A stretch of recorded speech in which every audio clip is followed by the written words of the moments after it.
You're all good. Okay, give me 2 seconds. What's up, everybody? Welcome to Tater Talk, episode 74. I am your host, Justin Ledger. I'm joined by my co-host, Zach Hummel. We do not have Graz today. Graz is working on Labor Day, no less. Today is Labor Day, and Graz is still hard at work. Proud of him. I'm proud of our producer, Graz, working no matter the circumstance. How about you, Zach? How are you doing today? I'm doing good. I am not working, but Graz, he always pegs himself as the hardest working producer in the game, and Yeah. working on Labor Day, that's tough to argue with. Hey, That's insane. he's got a new gig at ESPN. He has to rise up the ranks. The way you do that is by working on Labor Day. Yeah, that's true. 100%. So it's a Grozless show today, which is interesting because he's not going to be around for the finals of his own video game tournament, which we're going to get to later on in the show. That's unfortunate for Graz. I'm sure he's going to be sad when he realizes that, but the show must go on. So we'll get to that in a little bit. But for now, we will start with our favorite stories as we're in September now, Zach. That's this season's going to be over before we know it. It's going to be playoff time, and to be honest, I'm looking forward to that because this is where I don't want to say I get tuned out of baseball. I mean, we do have a lot of division races, wild card races to keep an eye on, but I'm getting antsy. I'll leave it there. Yeah, I'm definitely ready for the playoffs to start. And I actually golfed Saturday morning, and there was a little chill in the air. That usually means football weather, but it also Right. means baseball playoff weather. So Yeah, I think I'm getting tuned out of baseball a little bit because of that, because football season's here. I just did my fantasy draft and all that good stuff. So when that comes around, you get into football mode, but then when playoff baseball rolls around, it's all about baseball. So I'm looking forward to that. Let's jump into our favorite stories. Zach, you can start with this one. yeah, so there was a series over the weekend between the Rays and the Indians. And for anyone who doesn't know, Terry Francona, the manager of the Indians, and Kevin Cash, the manager of the Rays, they go back, far into each other's histories from a player manager kind of perspective. So there was some pranking that went on. I guess Francona drives a scooter to work every day. Yep. So Cash was giving him shit for it, and Francona put the scooter in Kevin Cash's office in the opposing, manager's room. And so Cash rolled it out onto the field, put it in the middle of the field during batting practice, and he had his players just hit baseballs at it, which I thought that's what I'm looking for. Like both of those Indians are definitely going to make the playoffs. Rays have been hot lately, and they're not totally out of it. So it's just interesting while they're still in the breadth of a playoff race, they're still having fun with each other, which is great to see. That's Francona, though. Oh, totally. I actually don't know anything about Kevin Cash's personality, but I like him. I respect him more now that I know that he has this type of relationship with Terry Francona, knowing the jokester that Francona is. And Kevin Cash has proven to be arguably the best manager in the league. I mean, the way he's carried this Rays team, a Rays team that nobody had expectations for, especially me. Of course, I had that dollar bet with Graz where I said the Orioles would finish ahead of the Rays, and let's say I was a little bit far off there.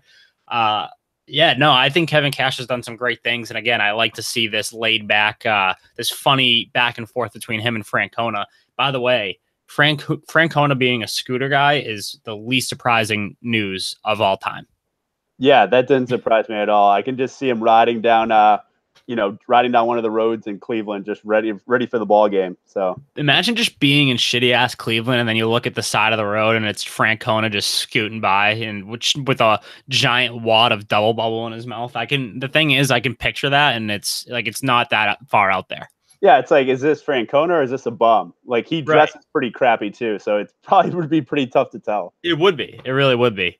But yeah, no, I love this. I don't think the Rays are a playoff team this year. I think that's a little bit too late at this point, but I wouldn't be surprised to see them in it within the next 2 years, especially now that they're innovating with this opener strategy. I think they've found something there.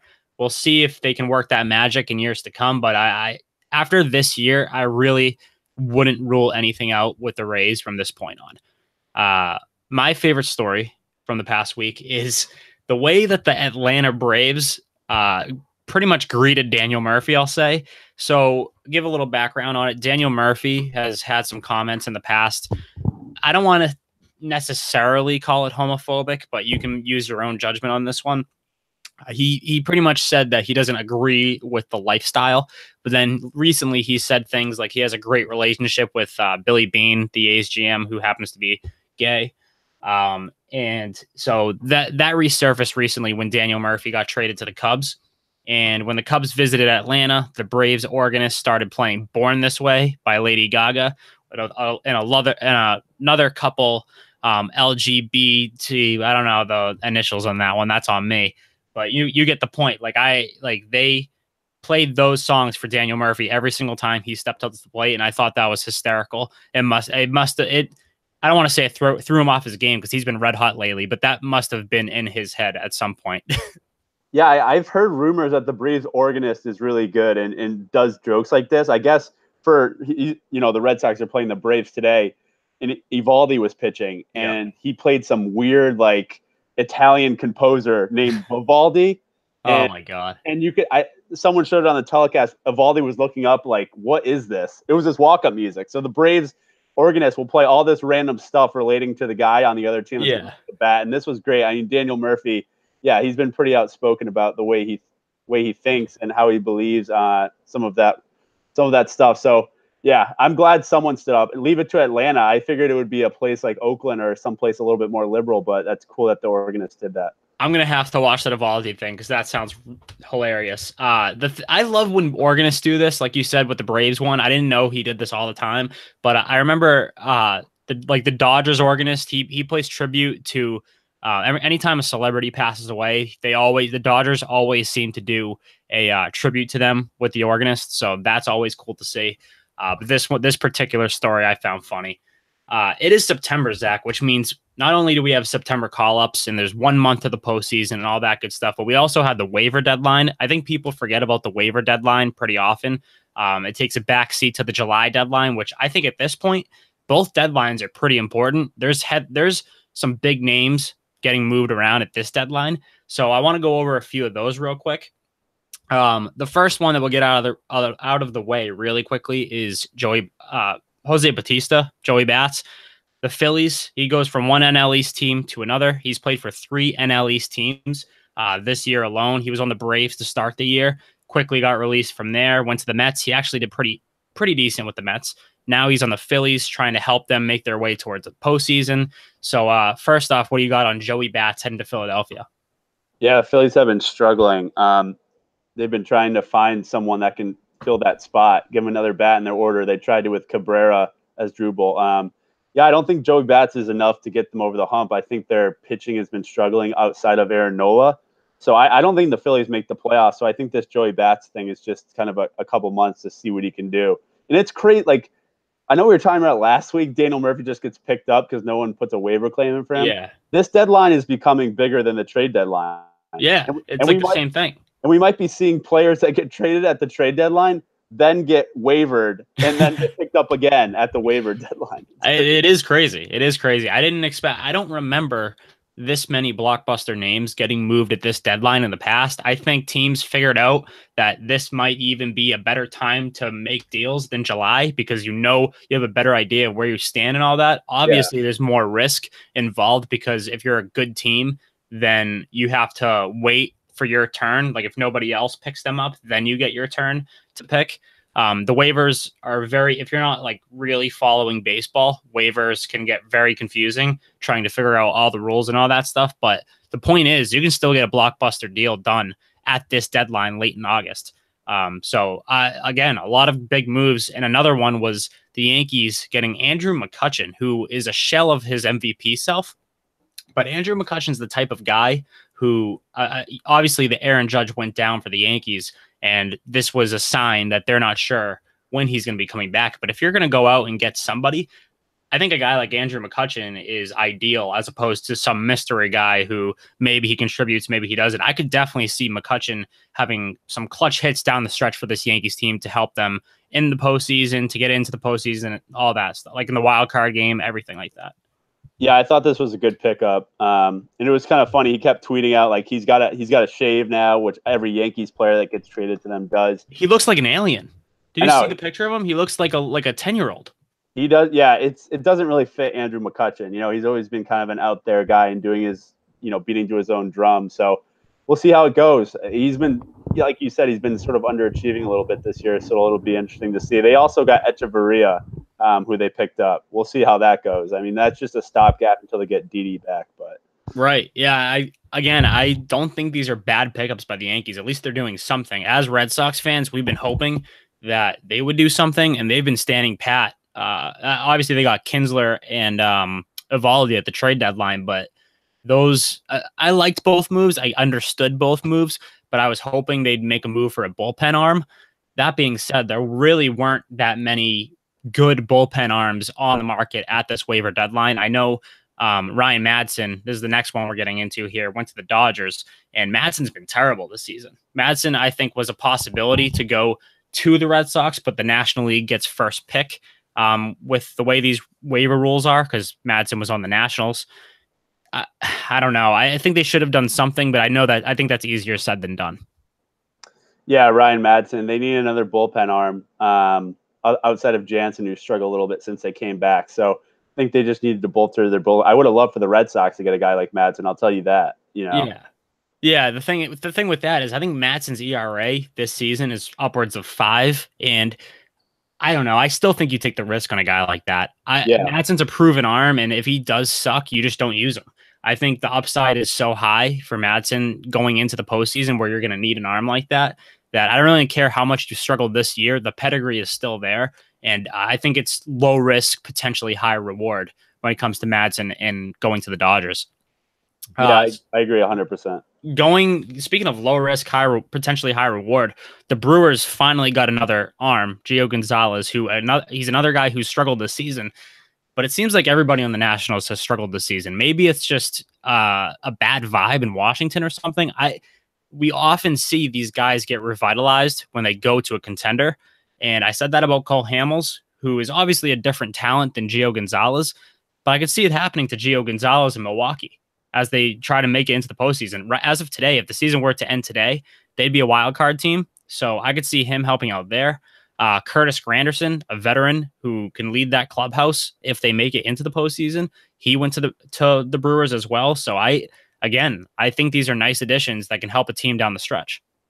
Yeah, off the bat, Gio Gonzalez is not having a great year, and you're like, oh, this isn't a great pickup. But it's an upgrade over what they have, which is what teams are trying to do at this point. Yeah, Ryan Madsen might not be great, but he's an upgrade over what we're currently throwing out there. So it's worth it to do that, Yeah. So same way I feel about that is Gio Gonzalez. I think, like you said, I think we could see him revitalize himself a little bit. You're not signing them to multi-year risky deals. You're signing them, or you're trading for them. You're giving away a little to potentially get a lot as a contender. So again, I have no problem with those deals.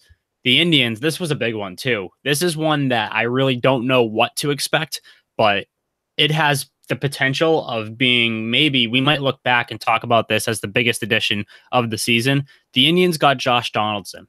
Now, the issue with Josh Donaldson is he just simply hasn't been able to get on the field. He's had issues with his calves, and they've been nagging him throughout the year. I think the last time he played was in May, I believe, with the Blue Jays. And now the Indians get Donaldson for virtually nothing. They didn't really give up much at all. And they get a guy who's an ex-MVP, and when he's healthy, he is among the best players in baseball. You're trying to make a postseason run, Donaldson cannot hurt. I mean, having that guy, I know he's on the DL. They just put him on the DL recently, but when he comes back and he's at full strength, look out. Yeah, this was a deal that kind of took my breath away. I was like, whoa. Yeah. It was kind of like the Daniel Murphy thing. I was like, how did the Indians get this guy? And it's like, where do you put him? That's my question. Jose Ramirez is currently at third. Kipnis has been struggling. Maybe you have him put Ramirez at second, put Donaldson at third. But like you said, it's all contingent on Donaldson being able to get on the field. But for the Indians, I think it's worth it. They see the Red Sox, they see the Yankees, they see the Astros. They probably see themselves as maybe the third or fourth best team. Let's try to get better right now. And that's one way to do it, by getting a former MVP. The thing with Donaldson, again, going off of the getting back on the field and all of that, the postseason, he should be good to go by October. And this is almost like what I said with Daniel Murphy is you don't really worry right now about how you get him on the field or where you fit him in. What matters is having him on your roster and ready to contribute in one way or another come the postseason. I don't think Donaldson's an everyday guy for the rest of this year when he comes back, but he's a guy who can come up in a big spot. So you want that kind of guy on your team going into this time of year. Yeah, he's just a gamer when it comes down to it. Good leadership guy as well. Totally. So again, it's the last month of the season, which means this is the time to pay attention to all of the division races, the wild card races, and we have plenty of them. The AL East isn't very exciting right now. I mean, the Red Sox are holding that lead. They're 7.5 games up, and I don't think they're going to lose it. I was a little bit panicking last week. I'm not panicking anymore. That panic meter's at a 0. It would have to take the worst collapse we've ever seen in our lives for the Red Sox to lose this spot. I don't know if you're thinking a little bit differently, but I'm officially 0% worried. Yeah, I think I was less worried than you were last week. Right. And in this week of games sort of made me feel even better about it. I mean, the Yankees they split a 4-game series with the Tigers, but they got outplayed in almost every one of those games by the Tigers. They got out hit by like 12 hits by the Tigers. The Tigers bullpen just collapsed a couple of those games. So if they play a decent team, they lose that whole series. They get swept. So I'm not worried about the Yankees. They don't have starting pitching outside of Severino and Tanaka. And even Severino's been inconsistent. So I think the Red Sox are pretty strong here. Stephen Wright just came in for the Red Sox, so he's back. Not that he's great, but he gives us another arm. Eduardo Rodriguez had a no-hitter through, 5-6 innings Right. on Saturday or Sunday. So I think the Red Sox will be fine. I'm more the Yankees are just struggling. So it's not that the Red Sox are playing great; it's that the Yankees are struggling a bit. Yeah, and the thing with the Red Sox struggling is I think they're playing 500 ball right now in their last 10 games, and everyone's saying, oh, they've been sucking lately. I mean, if a team's going 500 and that's their worst stretch of the season, you're doing something right. So again, I'm not really worried about the Red Sox at this point. Their rotation does have to figure it out a little bit, though. I think they're going to be okay. The AL West. Now, this is one I still have my eye on. The Astros. They had that series with the A's. They took 2 out of 3. So now they're 2.5 games up on the Oakland A's. Chris Davis, who's been a stud for the A's all season long, he's been struggling a little bit this past week. So look for him to get back on track moving forward. He needs to be back on track if the Athletics are going to overtake the Astros. But I still think this is the Astros division to win. Yeah, I think the Astros are just starting to get healthy. Honestly, they're getting Correa back. He's getting back in the swing of things. Springer's back. Had a big home run for them last night. Bregman's been unreal while these guys have been out, and he's still hitting. Their rotation's coming in. Cole had a decent outing last night. He's been good his last couple starts. I agree with you. I think Houston will take this division. Oakland are limping a little bit. So this series that they have coming up with the Yankees will be fascinating. Huge series. Not just for the AL West, but obviously the wild card as well. Yeah, right now Oakland is 4.5 games ahead of Seattle for that second wild card spot. Do you think there's any shot Seattle surges at the end of this season to overtake Oakland in the wild card, or do you think it's set in stone Yankees versus A's or Yankees versus Astros? What do you think? Yeah, I think it will be Yankees versus A's. Okay. Question for you: do you think it matters where this game's held? Like seriously, when it comes down to it, is Oakland that much of a home field advantage, and is New York that much of a home field advantage? I think if it's in Oakland, that's huge for the A's. I really do. I think that'd be huge for the A's because Oakland's one of those places where they don't show up when the team's losing, but when the team's winning, that place can get rowdy. The Yankees, I guess, it's huge for the Yankees too. Either way, I think home field advantage is huge. It's a 1-game wild card. The place is going to be bumping. I think no matter what team you are, if you're in the wild card game and you're hosting it, I think that's a pretty sizable advantage. Yeah, and I think it's also interesting how whatever team is on the road will have to travel across the country to play in this one game. So don't count that out as well, because I know baseball players whine about that all the time, and I'm sure they'll whine about it in the one game. Oh yeah, they'll find ways to whine about anything. The wild card in general is something that I'm specifically looking forward to, and I talk about it a lot on this show. There's just nothing like it, and I think Yankees A's has the makings of being an instant classic if that ends up being the wild card game. I have a prediction too. I think the Tampa Bay Rays actually pass the Mariners and finish third in the wild card. Okay, that's a take, but I mean, they're only 3.5 games behind Seattle, so not the boldest. All right. So heading over to the National League with the NL West. Now, this is the closest race of the bunch. The Dodgers took over the first place spot, which is just strange because I feel like each week we're talking about a new team being at the top here. It was the Diamondbacks. The Dodgers beat the Diamondbacks to break that tie. So right now it's the Dodgers at 75 and 62. The Rockies are 74 and 62, so a half game back of LA. And then you have Arizona being one game back of LA at 74 and 63. Who do you have coming out of the NL West? I know we made our quote unquote final predictions, but I guess they're not final after all because these standings are changing in a blink of an eye every single day. And it's really hard to pick a winner. But as of today, who do you have the most confidence in?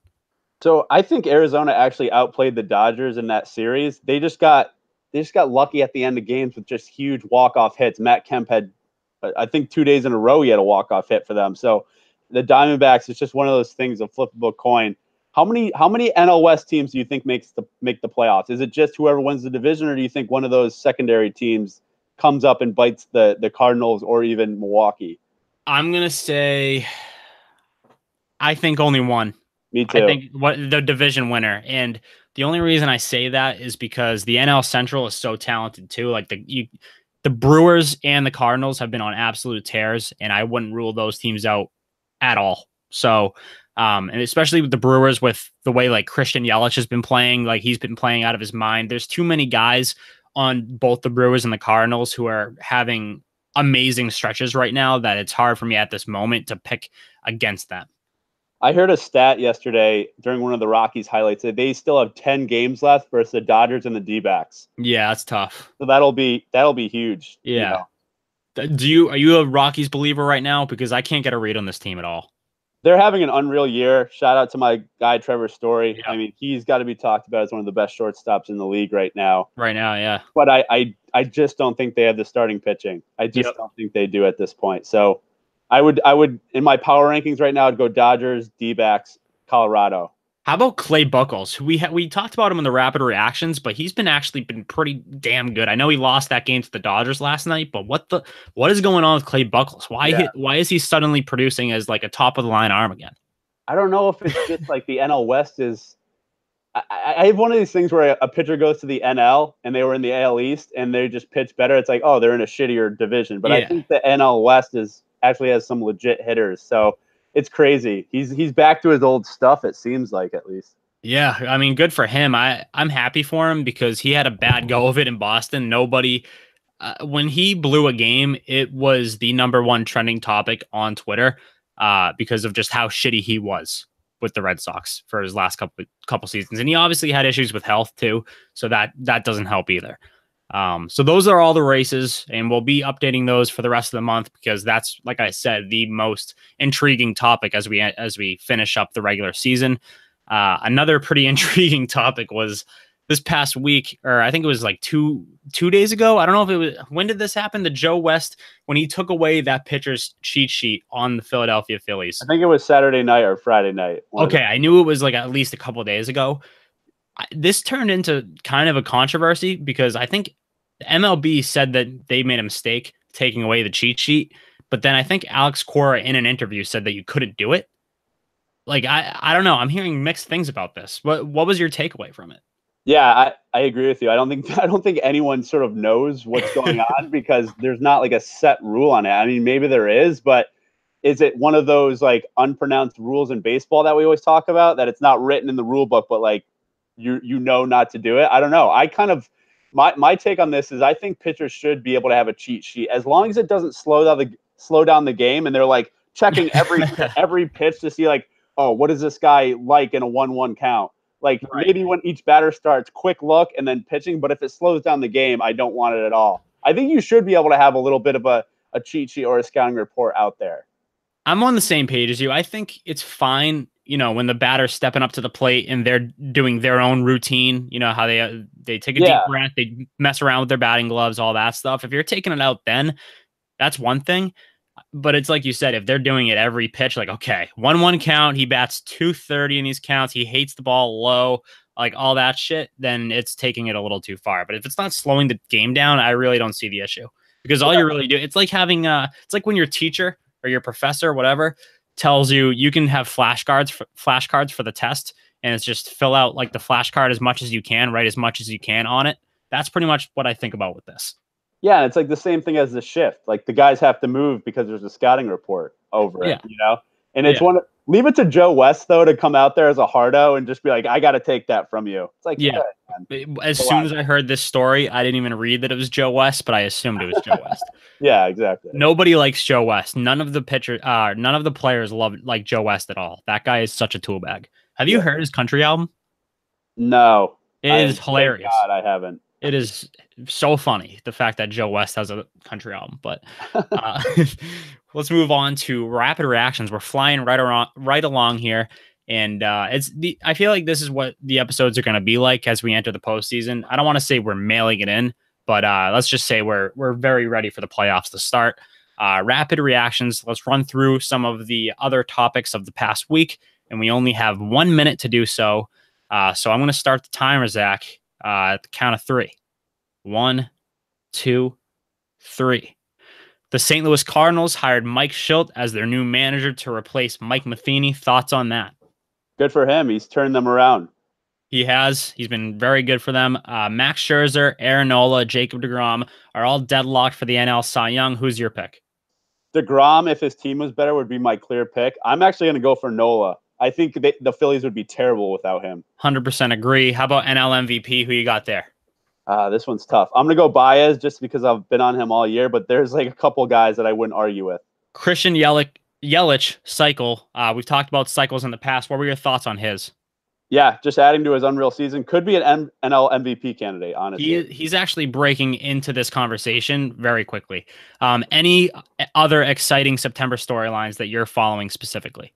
Other than the races we discussed, I like to see who wins the Cy Young. And then Rookie of the Year, I think, is going to be good in both divisions. There's a lot of good young players that are worthy.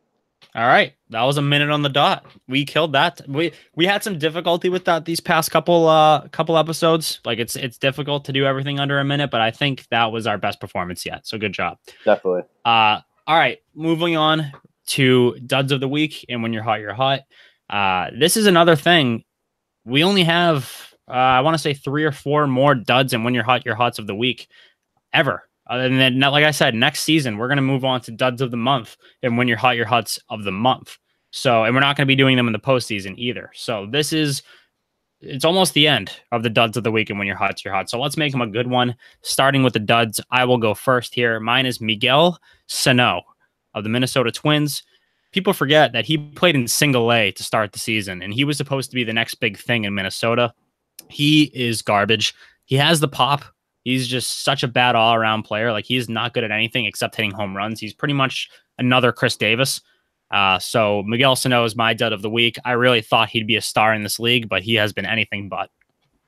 That's a great one. I almost picked him because, like you said, people thought he was going to be the next big power hitter in the AL, and he just hasn't done that at all. I'm going to go with another guy that's sort of had a lot of – he's proved it at the major league level, but he's having a down year. Is Michael Fulmer from the Tigers. This week, he had a terrible start. He didn't even get through 4 and gave up 7 runs. He's had a down year, and I don't know if it's because the Tigers just aren't good, and he's just sort of like just going through the motions at this point. But if the Tigers ever want to build for the future, they need this guy to be good because he's their number 1 pitcher right now. Fulmer is one of those guys that I think if he went to a contender, he would suddenly be good again. I think the Tigers, when you're stuck in Detroit in that atmosphere, in a losing atmosphere, you're pretty much put in a position to be garbage in a garbage town on a garbage team. So it just sucks for Fulmer. I thought he was going to end up with the Yankees at the trade deadline. That was my prediction. And if that happened, I think he'd be doing pretty damn well right now. But yeah, he's 3-10 this year, which is crazy. It is crazy because he was didn't he win Rookie of the Year? Was he runner up that year? I don't know. He was. Yeah, I think he was Rookie of the Year. So it's crazy how someone can just fall so far when their team turns to trash. So we'll move on to when you're hot, you're hot. Who do you have for this? Yeah, so there's a lot of guys to pick from this week. I'm going to go with my guy, my NL Rookie of the Year winner, Juan Soto from the Nationals. Been really good lately. He didn't like a lot of these rookies come up and they are unreal for a couple of weeks and then they drop off. Juan Soto has not dropped off one iota. He's almost gotten stronger. So that just lets me know that this guy's built for the future. He can hold up to 160 games. Juan Soto's mine. When you're hot, you're hot. So I want you on record. You're still taking him over Acuna for I rookie of the am. year. I am. Okay. Yes. Yeah. Okay. I was gonna say because Acuna has been on such a stretch lately that he's made this race very interesting, and I flat out do not know who I would pick at this moment. But I do know who I would pick for my when you're hot, you're hot. Someone we mentioned 2 seconds ago, Christian Yelich, playing out of his damn mind, playing himself into the NL MVP race. Don't think he's going to win it, but he's putting up some shockingly good stats, even some good power numbers. And when this guy steps up to the plate, he does not look like a power hitter. But then the next thing you know, the ball will be leaving the yard for a grand slam like he hit this past week. So Christian Yelich is mine when you're hot, you're hot. Yeah. There's a lot of great young players in baseball right now. And Yelich, I mean, he's not the youngest, but he's finally getting the publicity because he's not in Miami. I mean, he's in Milwaukee, which isn't a huge market either, but he's playing so well, it's tough to ignore. He's at least playing for a winning team. I mean, that goes a long way. So, and Lorenzo Cain, another guy who went from Kansas City, obviously not Miami, but it's still the same idea. You're going from a small market bad team to a small market good team. That still makes a huge difference. And Cain's been great this season. All right, so no Graz, but we still have a mailbag. So instead of Graz's mailbag, I guess it's Justin's mailbag this week. We only have 2 questions, but still 2 pretty good questions. The first one being, from a Red Sox fan's perspective, who would you rather in the ALDS, the Yankees or the A's? Zach, you can start with this. I'm going to go with the Yankees because the travel's less, and we've proven that we have the upper hand on them, at least through the second half of the year.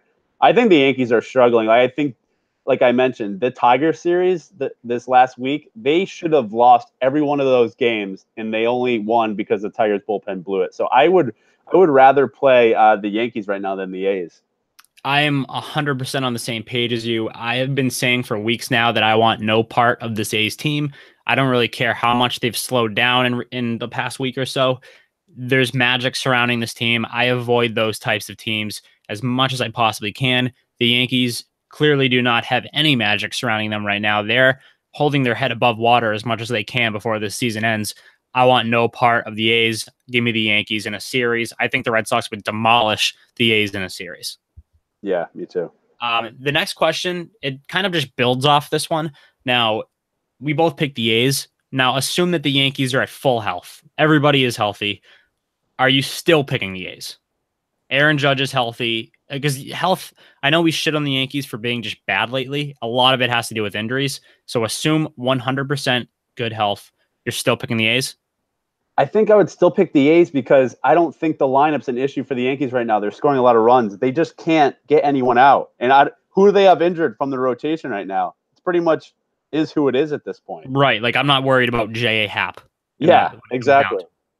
So I agree with you there too. I would obviously be a little bit more worried. I mean, anytime you insert Aaron Judge into the middle of the lineup, suddenly it's going to get a little bit more interesting.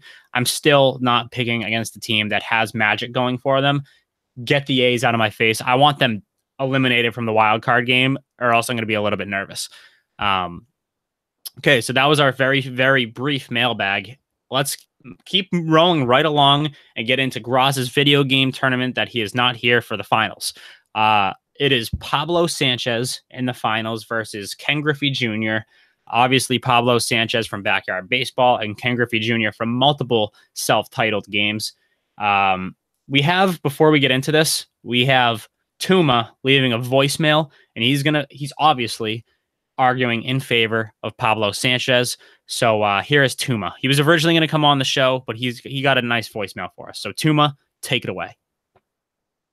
All right. So Tuma, clearly in favor of Pablo Sanchez. Are you agreeing with Tuma on this one, Zach? Are you taking Pablo in the final round? It's tough because Griffey was such an icon when we were younger. I wanted to wear my hat backwards just because he did in that home run derby at Fenway, put on a show. But I got to go with Pablo Sanchez. He was very instrumental in me liking baseball growing up, playing backyard baseball. I'm going Pablo Sanchez. And I'm going to go out on a limb here and assume Graz agrees. I mean, he's been riding Pablo this whole time, and he even picked against Ken Griffey Jr. I believe, in the last round. So I think we have to put Graz as a tally for Pablo as well. And I hate to say this because I would have voted in favor of Griffey. I'll explain why in a second. But in our poll on Twitter at Tater Talk Pod, Pablo won 52% to 48%. It was a close race. Wow. Pablo won. The fans spoke. They want Pablo to win this competition. So Pablo Sanchez is he was the favorite. He went into it as the favorite and he won as the favorite. He is our winner of this 2018 tournament. We will have, I'm sure we're going to have another tournament similar to this next season, but congrats to Pablo Sanchez on the championship. Now, I'll argue why I'm in favor of Ken Griffey Jr. Pablo Sanchez, he's an icon. Obviously, he's a backyard baseball icon. But Ken Griffey Jr.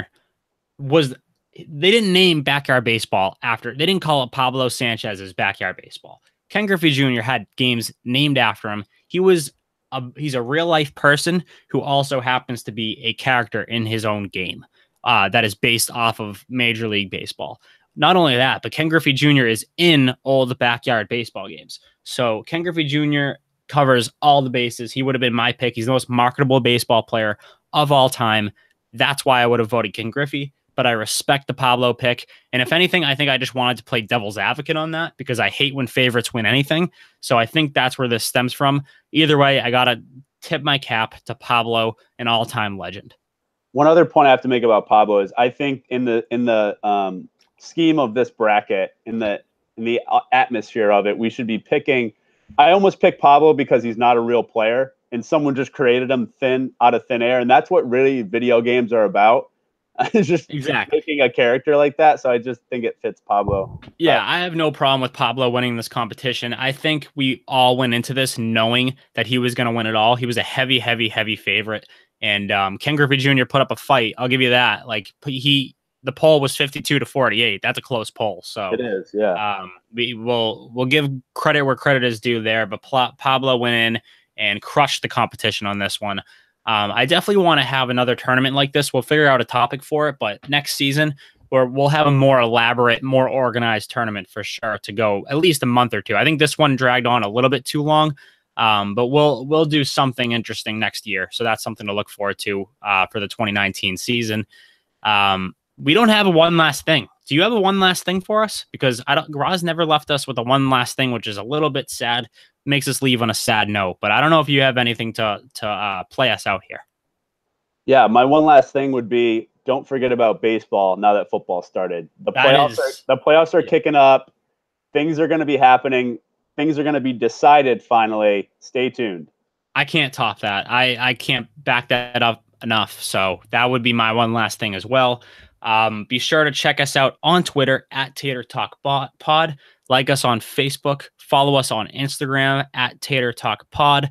Again, we put out content on content on content. So you want to follow us on all the platforms so you get that experience to go along with the show. We appreciate you listening. Tune in next week as we'll be covering what's going to be an exciting month of baseball. We will see you guys later. Peace.